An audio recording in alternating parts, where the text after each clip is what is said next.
Hallo und herzlich willkommen zu einer neuen Folge von 7 Minuten Redewendungen mit Sarah. Wenn du natürlicher Deutsch sprechen willst, darfst du Redewendungen nicht verpassen.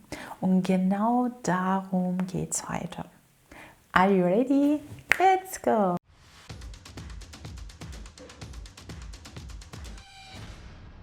Wir starten direkt mit der ersten Redewendung. So weit, so gut.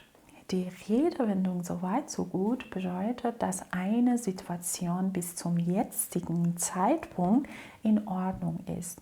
Man sich aber unsicher ist, ob dies so bleibt. Also im Moment ist alles okay, aber die Sache ist vielleicht noch nicht ganz vorbei.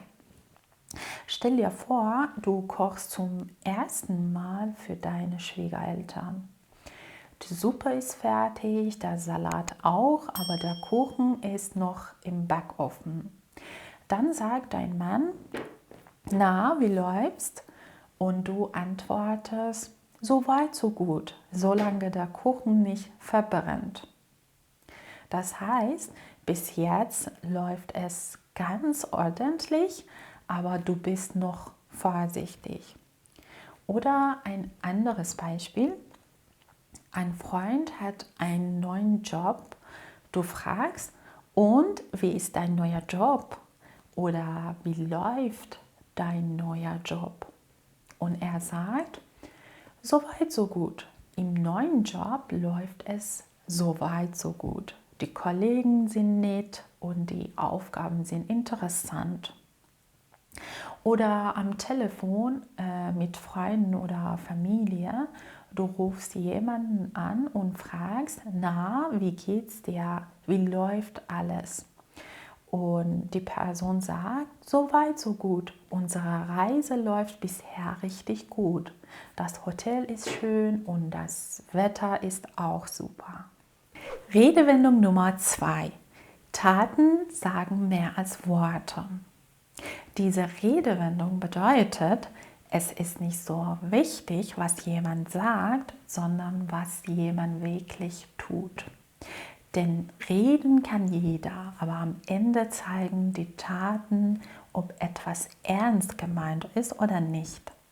Zum Beispiel, eine Freundin sagt immer, keine Sorge, ich bin immer für dich da. Wenn du Hilfe brauchst, sag mir einfach Bescheid.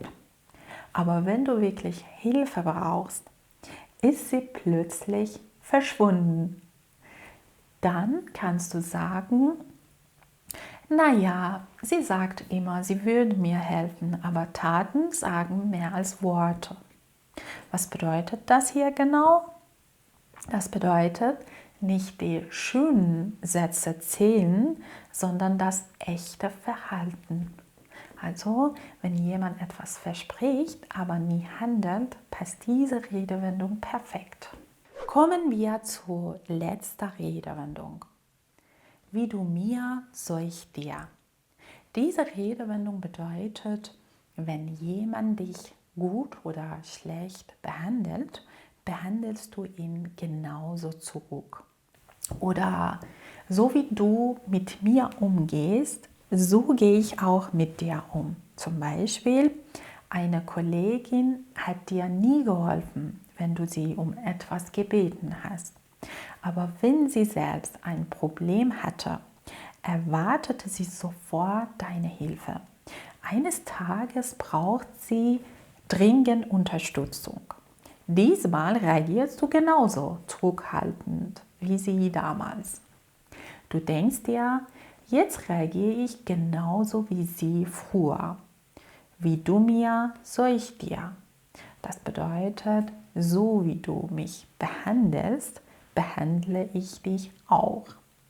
Wenn dich jemand schlecht, unfair, gemein oder respektlos behandelt und du ihn später genauso behandelst, dann sagt man, wie du mir, so ich dir. Also er bekommt jetzt das Gleiche zurück. Eigentlich ist das kein guter Umgang, aber manchmal denkt man eben, wie du mir, so ich dir. So, das war's für heute. Wenn du den ersten Teil noch nicht gesehen hast, schau unbedingt in die Beschreibung, dort habe ich ihn dir verlinkt. Und ich freue mich sehr über ein Like und wenn du meinen Kanal noch nicht abonniert hast, dann hol das gerne jetzt nach. Damit unterstützt du mich und meinen Kanal ganz besonders. Danke, dass du heute dabei warst. Bis zum nächsten Video. Mach's gut und bis bald. Tschüss.